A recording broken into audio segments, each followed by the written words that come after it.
But thank you so much, guys, for coming along here today and joining us on this webinar hosted by Soft Solutions and MalwareBytes. My name is Rainish. I'm the SMB channel manager here at Soft Solutions. And I just realized I'm not sharing my screen, so I'm just going to share my screen, share my webcam. And now hopefully you can see me. I'm Rainish. I'm the SMB channel manager here at Soft Solutions. I look after most of the SMB accounts. So at one point or another, I've probably spoken to you or emailed you or called you. Thank you so much for taking some time out of your day to come along to this webinar hosted by us and hosted by MalwareBytes. If you've got any questions, please put them in the questions area in the widget that you can see, the Go to Webinar, and we'll save those to the end and we'll ask the guys some questions at the end.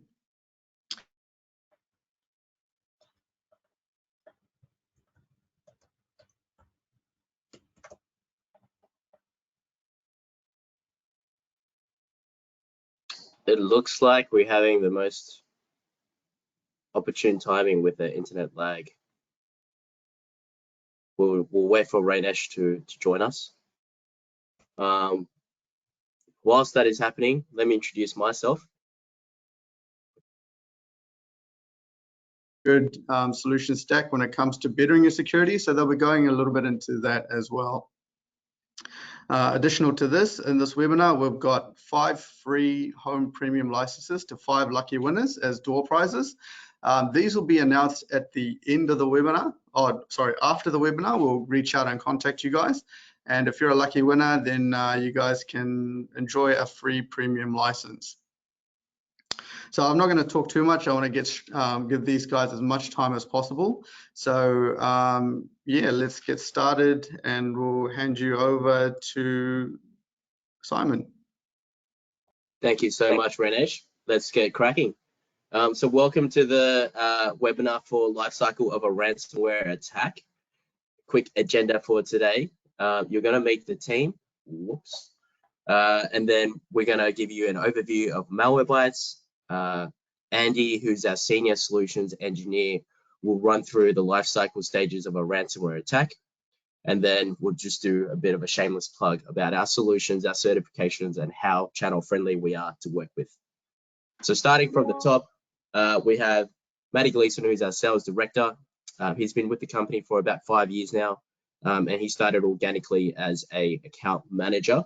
You may or may not have met Will Smith, Alex, and Vanya already. They're account managers for channel, whilst Alex is the strategic MSP account manager. I work in new business, so I look forward to working with you guys, bringing in new opportunities. And to make your lives easier, please bring us into the meeting. As the vendor principal, we'd love to show a strong alliance between resellers, channel, and vendors, and we'll make your lives easier for you with the presentations, demos, and qualification. Rainish, did you want to introduce your team? Yeah, thanks for that. So product manager for MalwareBytes. If you guys are currently transacting MalwareBytes partner, more than likely that you've had a conversation with Partha Patel, who's our product manager. Right now he's in India and enjoying a little bit of life there. I'm the SMB channel manager, as mentioned before. I look after most of the SMB accounts. My manager is Ash Singh, who is the head of channels. He's been here for about 8 years now.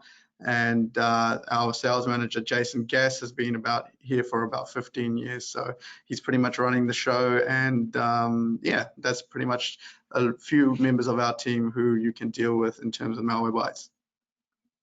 Right. So quick overview of MalwareBytes history. I always like to begin from day zero, which I believe was in 2004, when our CEO, Marcin Krasinski, was downloading video games on LimeWire. I've been there, but it wasn't video games I was downloading, but I destroyed my parents' computer by playing around with LimeWire. And unlike most people who go through that experience, Marcin just shows his kind of like leadership skills. He thought, I can't believe this got past my security vendor that I paid for, so I'm going to start writing my own scripts. And the first script he wrote was for remediation, or to be more technically correct, eradication, which is basically an undo button for the malware that infects the computer. Fast forward 4 years later, the first script that he wrote was commercialized, and that's how MalwareBytes was born. So our competitive advantage comes from the story that we have a very humble beginning in remediation, and then because we clean up after so many other vendors, we have 500 million downloads of that incident response tool. We've been able to gain the telemetry and feed that into our own engines, machine learning AI engines, and build our own enterprise-grade solutions in EDR and endpoint protection technology. So you can see by the stats, we've grown very organically from that free incident response tool over the years. And if you fast forward to today, we've got a lot more growth happening, which I'll go through with you shortly.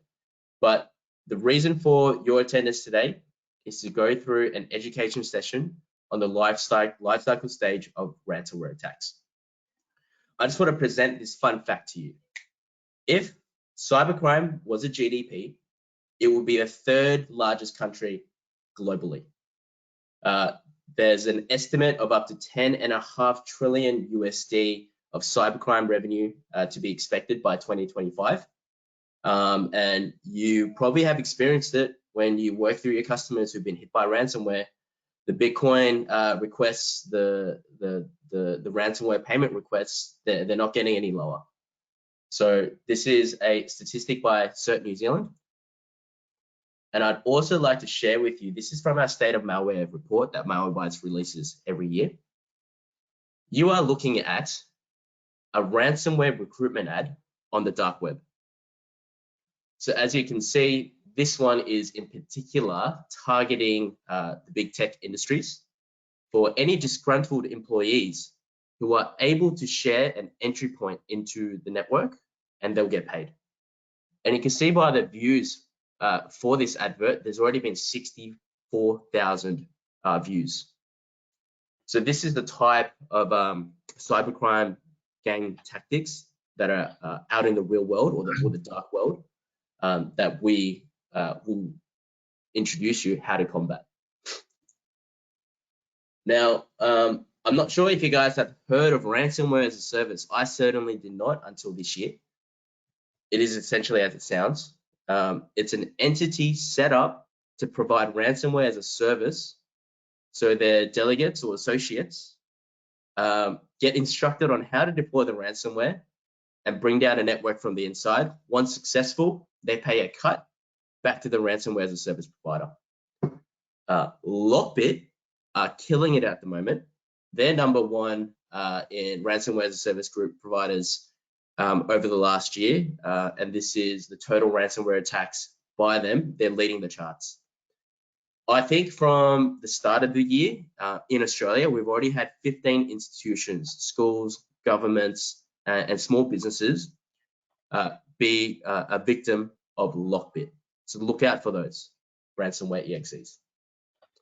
Now, I'm just going to pass it over to Andy to go through the life cycle of a ransomware incident. We recently ran this presentation in Fiji to a number of end users. And so what we found was very effective was to talk more generically about the issues that people are facing in a realistic way.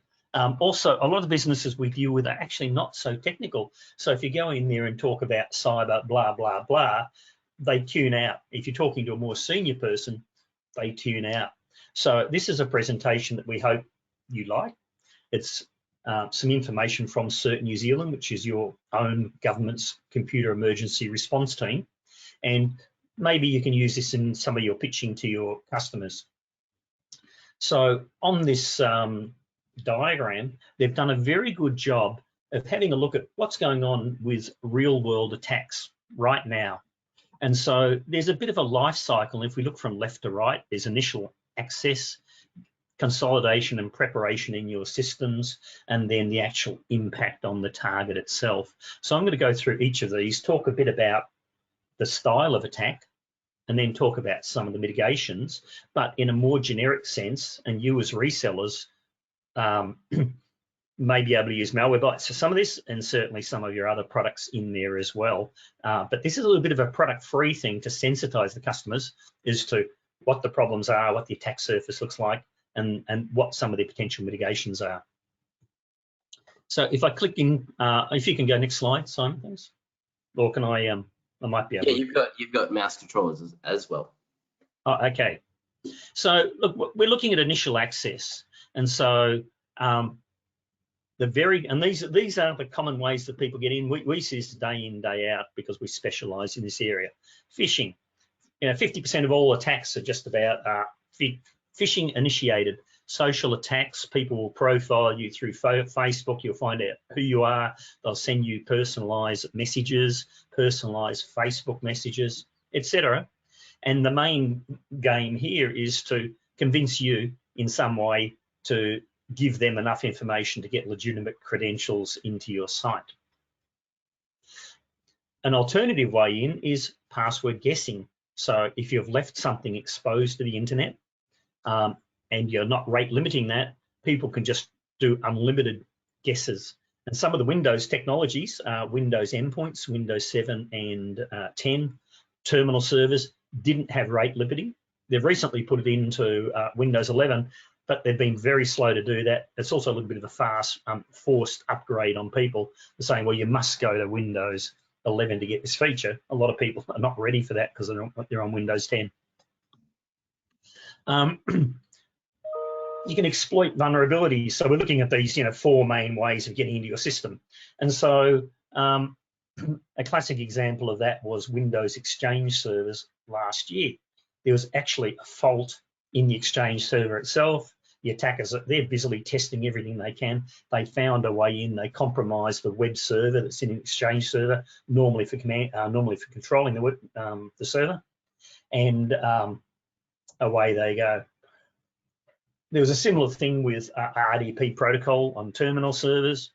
And if you look at the MITRE attack framework, which has the common vulnerability environment, there's 190,000 reported faults with known software and operating systems. So your biggest problem sometimes is not that you've got malware or viruses. Your biggest problem can be a Zoom client or an Adobe PDF reader that is unpatched. They send you a bit of malicious content, you open it up, and before you know it, being compromised. Then if we have a look at email, very obvious delivery mechanism, send you an email, get you to click a link, or try and deliver you a malicious attachment. And look, there are all sorts of corporate gateways and approaches to that. One of the things that's particularly interesting is if you've got a browser, you can open Gmail, you can open Hotmail, you can open Facebook. So you're wide open to having stuff delivered directly to your desktop, bypassing your corporate mail servers and protection mechanisms. So how do you go about mitigating these sorts of things? Well, end user training, obviously, for phishing. People are getting so good now that sometimes the emails are indistinguishable from good ones, and you've probably heard about ChatGPT. It's an artificial intelligence thing. It can create emails that look more real than a real one. In some cases, you've got to put in some misspelling nowadays in your email because humans sometimes misspell and robots don't. Also, to stay ahead of the attackers, you need to use algorithms. You need to use machine learning, a whole range of technologies to keep ahead of the attackers, who are likewise using technologies to generate mail even faster. Password guessing. Interestingly, with passwords, it used to be, make it complex, uppercase, lowercase, percentage, exclamation mark, put a number in there to boot. The main problem they found was people don't remember them. They write them down, they forget them, they lose them. Actually, what really matters is the length of the password. So you're far better off putting in a long phrase that is only memorable to you, like, and not, the quick brown fox jumps over the sleepy dog or something like that. But, put together a string of words or a phrase or a paragraph that's 20 characters long, 30 characters long. It'll take, a million years for somebody to break that. And it's memorable. account locking. So, rate limit after somebody's tried a few times, block it, and the attacker will actually go and find you a hard target, go and find somebody else. And of course, monitoring for the activity of password activities. Exploit mitigations, it's really the visibility of vulnerabilities. What software do you have on your desktops that has known vulnerabilities, which can then inform your patching strategy? And they're whitelisting. You may have heard of whitelisting, which is really like default deny, just block anything running unless you allow it. The alternative is blacklisting, because whitelisting is really hard to implement. The governments have been saying do whitelisting for about the last 20 years, and yet hardly anybody's done it because it's particularly hard. So the alternative is blacklisting, whereby you've got a bad version of Adobe, you've got a bad version of Zoom, just block it from running because everything else is probably okay, and buys you time to get around and patch everything. And then email mitigations. If you're going through your corporate mail switch, you can have it routed through your server, cleaned in the mailboxes on the server. Another blunt force instrument would be to block Gmail getting to your browser desktops. I've also got a bit of a view of, well, that's your home life. Do it on your mobile phone. Don't do it on a work desktop. Some people think it's a social obligation by their employer to provide them internet access, but that's a policy thing. We'll go to the next slide here. So then we go further into the attack, and so the reasons you can be attacked is you've got internet exposed servers, and so services, and so people can't really get into your network unless there's a pipe in from the internet. They can't get in electronically. But so what they tend to do is attack things like terminal servers, endpoint remote desktop protocol, things like the VNC remote control client, and the remote access tools. What you often find is that an active attacker will use an exploit to get a foothold into your organization, and then they'll drop one of these remote control clients in there so then they can poke around the network. And so you'll see that the malware is the thin end of the wedge, and there's a life cycle. There are droppers, something to gain initial access, Trojans, backdoors, remote access Trojans. All these things are a multi-step attack to get something planted onto your endpoint that they can then work with. Mitigations, common mitigations for this, of course, credential monitoring. You can do things like block the source IPs. So maybe you only allow certain IPs to connect to you. Or if you come under an attack and it's, an IP address from Russia or Ukraine or something like that, or North Korea, I'll just pick some common ones, you would want to be blocking those. You've got firewalls, you've got intrusion protection systems, two-factor authentication, extremely good to mitigate these sorts of things, and very, very difficult because you've got, it's the old something you have and something you know. And you can block services. So on a server, don't expose anything. We sometimes go on trials and we start blocking some things. People didn't even realize that their servers were exposed to the internet. They thought their firewall strategy and configuration was good, and there are actually holes in it. The malware mitigations are to detect and block on execution. You can detect at many phases. Initial access by IP address into email clients and things, but when it drops onto the desktop, at the end of the day, it's got to execute in Windows, Macs, and Linux. So if you watch these things as they launch and check them out quickly as they launch, you can mitigate a lot of that. Machine learning 0-day, the attackers are morphing the software dynamically, and they can modify the software and give a different version to each person, to each customer. And it's all automated, so that they just change a few bits and bytes. It looks a bit different, and away they go. So you have machine learning, which is automatically keeping up with all of those changes and has special algorithms to detect software, malware, even if it's never been seen before. So you will hear terminology, a 0-day attack. 0-day attack really means not seen before by anybody. It's may have been in your network for 3 weeks, 4 weeks, and it's 0 day because we just found out about it, right? And so then there's a mad scramble by the vendors to, if it's now becomes known software, you can create rules and retrospectively scan for that. Some vendors are good at doing that, others aren't.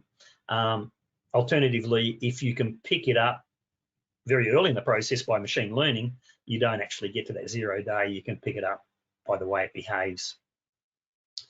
Scheduled scanning, what you can do is scan daily, weekly, even hourly, with a fresh set of rules that have been downloaded from the vendor. Trying to pick stuff off the wire when it's in transit is actually pretty hard.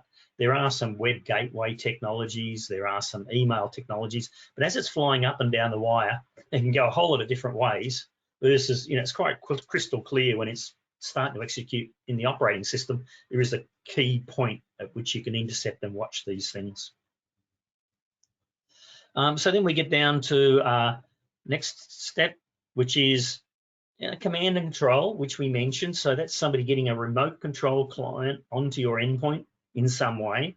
And then what they do is start moving around your network and trying, the crown jewels is to become a Windows or a Mac or a Linux super user.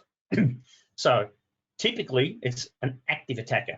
Some things are, robot and passive. They drop something in, it automates and spreads itself around. And so things like WannaCry a number of years ago would get in there and propagate themselves through the network automatically, versus an active attacker is going to get in there. They may have a line command utilities, or they may have a GUI that they're running that you can't see. Also, you can have somebody be an insider attack as well. So don't just think about somebody coming from the internet. It may be actually an employee who's poking around inside the network as well. So they'll try and get a launching point within your network. Then they'll try and move around inside the network. And there are all sorts of protocols. Windows and Macs and Linux have hundreds of protocols that are turned on, potentially turned on, dynamically turned on by Windows. If you put a protocol tracing, something like Wireshark, which is watching what's going backwards and forwards, enormous number of things going on. They'll propagate through, firewalls, jump boxes. Okay, privilege escalation. Okay, what they really want to do is, come in as a normal user and then somehow get to be Windows admin, and then they can do anything. The way you can mitigate these sorts of things is have blacklists. So things like the VNC client, things that you really don't want inside your network, have the vendor or yourselves blacklist them. One of the challenges is there's a lot of products out there, so it's quite onerous on any individual customer to do all that blacklisting themselves, because there's a lot of labor involved versus the vendors who offer that as part of their service. Obviously, you can blacklist it, so you're going to kill it when it launches. Alternatively, if you do a retrospective scan, you can run and see if anything's been planted.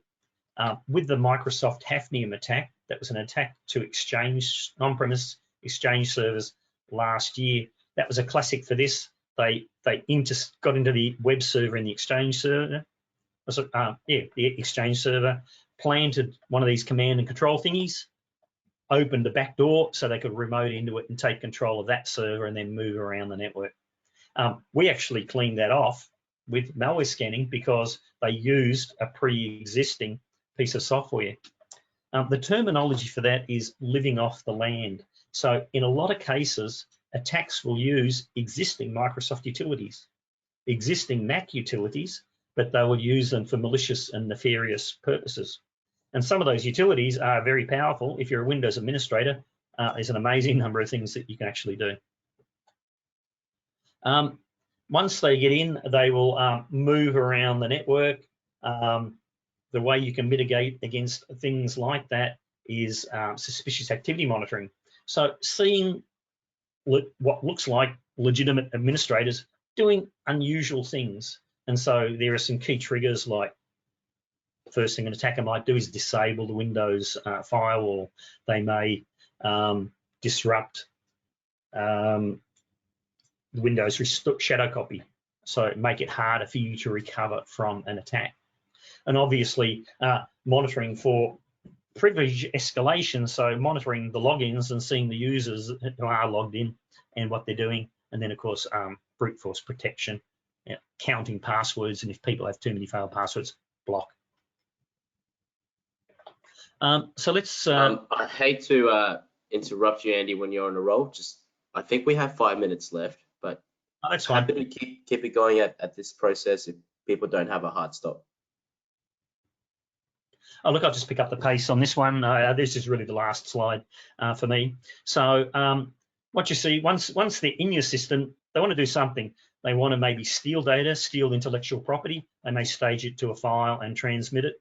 They may just want to destroy your backups and encrypt your data because they want to ransomware you. And nowadays, to make it more compelling, they don't just ransomware you to make the data hard to get back. They extort you by offering to publish it. So you're going to disrupt applications, attack shares, have local and network-based encryption. And the way you monitor this is, monitor for files being aggregated onto, servers or shares. Look for things like torrent and command and control clients. Detect things like shadow copy, delete, and monitor your backups, and also detect and block malware and ransomware and things that are behaving like ransomware. So what I might do now is I'll click on the next one and throw to Simon. Do you want to do these slides, or do you want me to click through them? If you just do MDR, I'll take care of the rest. Okay. So one of the realities we're seeing in the market is the need to monitor endpoints. Very often, antivirus, anti-malware, ransomware protection is not enough. And when somebody has been crypto locked or attacked and they do the analysis, they find out somebody was in the network 4 weeks earlier, playing around, changing things, stealing data. And the first you know about it is when you get the ransomware incident. And so what you've got to be doing is monitoring the endpoints to see if anything's going on. And also prioritize it. Somebody attacks, a workstation that's got no private data, no sensitive data on it. Who cares? Versus if they can get onto a server, very likely that's the crown jewels of privacy or intellectual property for a customer. And so you want to be able to see those things going on, and you want to be able to threat hunt for them with forms of forensics. Managed detection response, you probably may be hearing a little bit more about this in the market. It's really the perspective of most organisations and small businesses only work 9 to 5, and yet somebody may be working from home and they leave the servers on the weekend. We had one of our customers advise us that they had suspicious activities and an active attack at 4 a.m. in the morning. They got onto us after they got into work and said, "Oh my God, what can happen?" So depending on the MDR service you subscribe to, they'll be watching the console for you 24/7 with a global team, and helping you, calling you out, and also the complexity of the alerts. Sometimes they're well beyond the normal IT person to understand, is this an attack or is it benign and a false positive? So we really see MDR as a service that complements your own IT team and complements the technologies that you've chosen. Thanks for that, Andy. We'll go back. Rainesh, I might throw it to you for the poll now. Yeah, awesome. Okay, I'm just going to throw that up now. Let me know if you can see it. Guys, on screen was our solution stack, our modules, which we believe are going to reduce the probability of all attacks. So much so that if the clients take up an EDR solution, they will get a ransomware guarantee with MalwareBytes. Meaning, if they get hit by ransomware whilst utilizing our EDR technology, we'll give the cost of the contract back as a refund. We also have some certifications, which I don't have enough time to go through, but a little bit of a hidden agenda for today is we want to build the channel with you, through you, and with your assistance in New Zealand. So Rainesh has just shared a poll of the types of incentives that you guys would be interested in to make your lives easier in securing opportunities and closing deals in New Zealand. So if everyone could just let us know what might be worthwhile for you and your customers, that would be really great insight for us. Cool, the votes are coming in. Excellent. So this is whilst the votes are coming in, this is on the bottom of all our email signatures going forward. We are channel first, channel friendly, channel only in region across the world actually. And again, we just received $100 million in funding from a venture capitalist from September 2022. And I dare say no venture capitalist will give $100 million to any company, especially in that period of time, financially unstable, economic downturns, without a clear channel direction, without a clear business strategy and vision. To make it easier for you, these are the types of spiffs and campaigns that we're willing to run. And of course, with the poll results, we'll amend it and provide a better packaging. So, should we end the poll? 65% have voted, but yeah, I think that's enough time. Yep. We're just 1 minute over. Rainesh, I'll hand it back over to you to close. Oh, we've still got, if you wanted to keep going over your slides, we've still got 15 minutes. Oh, we do? Apologies, I got that. Yeah, it was 11:30 till 12:15 in my calendar. So, well, we've got another. So sorry, Andy. I sped you up. Sorry. We can do Q&A, but let me just show you our solution stack if we have the time. So as mentioned, our first script that was written is basically powering our incident response tool. I'm not sure if there are members in here who have utilized our incident response tool to clean up after different vendors that they've recommended. It is a common theme that we hear, but yes, you can pay for those services and not just download our free response tool. However, that layer of technology is built into our traditional endpoint protection solution, and of course, next-gen malware EDR solution. When you guys start to express interest and on board through our partnership program, we'll provide a demonstration of what it looks like for our portal to show off our response and recovery capabilities. Our solutions are known for being really intuitive, easy to use. We try to go with the mantra that Apple had, just keep it simple, keep it clean. And it's really easy to deploy. And of course, our technology is trusted. From a modulation point of view, these are the modules that we've released over the last couple of years. You can see we are not a stagnant company. We are putting a lot of the funds that we receive from our VC investor into R&D. And as Andy had mentioned before, the 4 pathways that attackers take to weaken your cybersecurity parameters, with the help of our modules, you will most likely reduce the vector pathways to almost 99%, and that's why we give you a ransomware guarantee with our EDR solution. I can go through the certifications just before I close. So if you are to purchase a car, you're not going to strap yourself in and your family in and just go crash testing it against the wall. You will rely on the independent reviews set by the agencies for crash testing. Same when it comes to malware crash testing. We leave it up to the experts. So this is an independent review set by the MRG FATAS group. So that's the malware research group, independent company in UK. And for the 6th quarter in a row, we are the only vendor to have been awarded all certifications from a straight out the box exploit mitigation, online banking, ransomware protection, and Android point of view.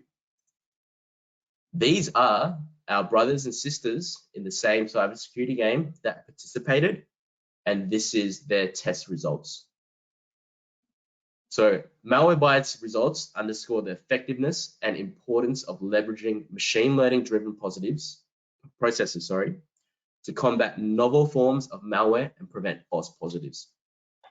This is just a fancy way of saying MalwareBytes straight out the box has the ability to deal with zero-day threats, which gives yourself and your customers the trusted confidence in us.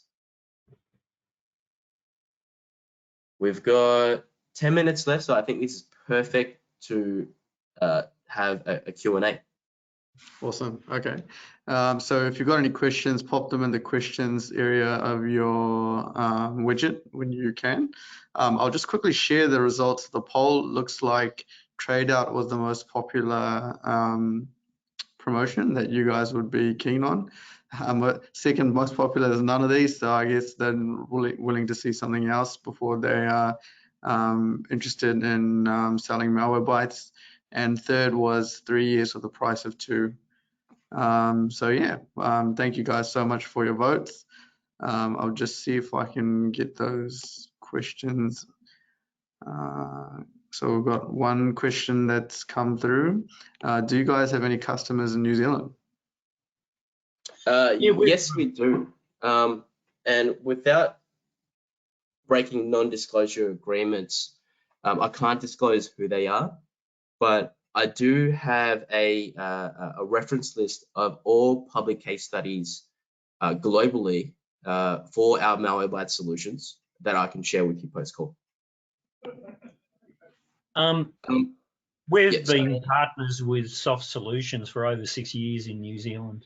So they've been a reseller for all of that time, and we're refreshing, revitalizing the relationship, and we've made a change fairly recently to go absolutely channel first.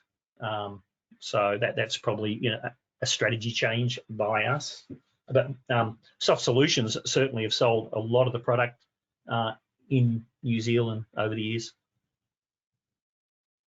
Awesome. Yeah, we've had a strong partnership with MalwareBytes in the past, and we have come out stronger together right now.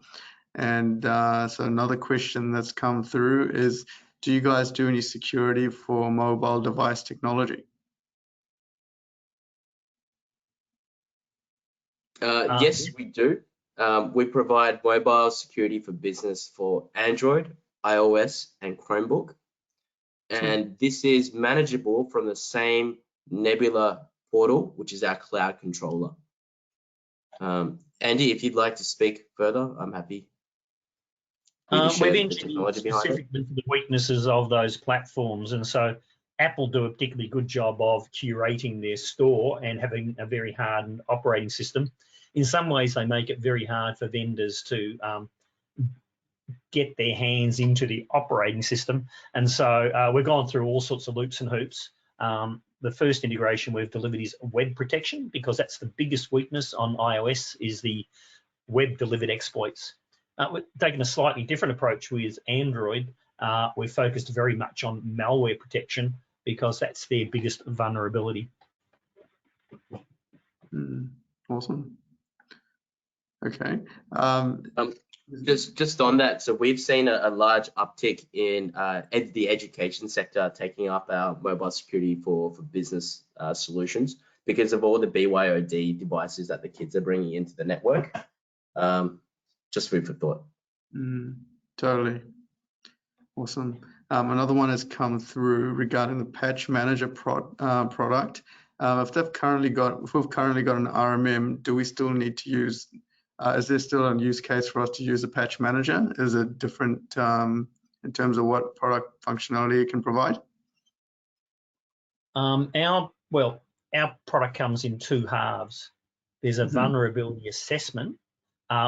We think there's a very quick time to value with that, because whenever you've got a management agent deployed, you can very easily turn it on and very quickly get a radar view of what are the critical endpoints. So at a glance, you'll know any day of the week whether you've got any critical vulnerabilities. If something was published yesterday into the CVE database and you run a scan now, we'll tell you you've got some sick puppies in the fleet that make you vulnerable. So that's extremely valuable, even if you've got an existing patching service. To be candid, our patching solution is limited to common applications that can self-update.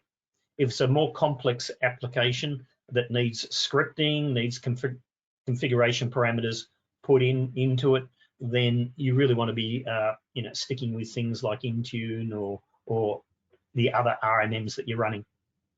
And so we make these things add-ons.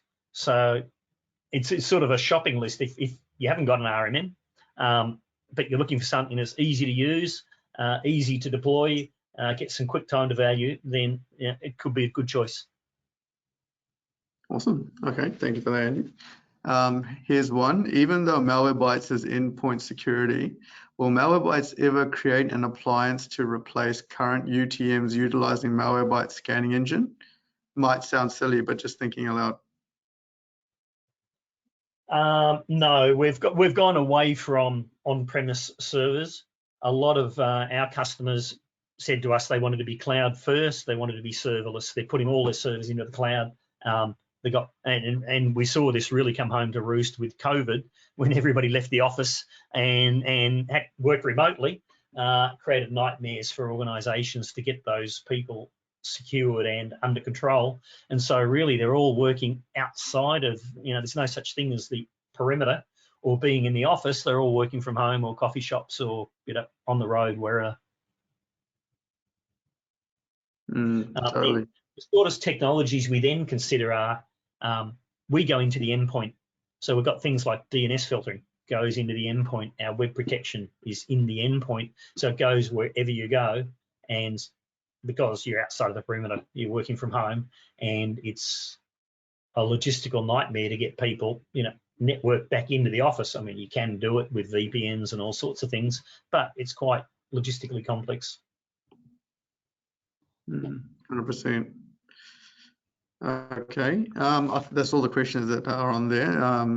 If you guys don't have any final thoughts, then I guess we can carry on and let everyone get back to the end of the day. Yeah, probably might be worth just recapping, Simon, back onto the product slide, just the capability or the solution stack. Yeah, bear with me as I share screen again. Rainesh, you might have to make me a presenter again, please. Sure, okay. And I'm curious, for those people who have voted none of these, if there is a better suggestion, we're open, we're malleable, we want to work with you. Please throw out some suggestions in the chat. Awesome. You can share screen again now, I think.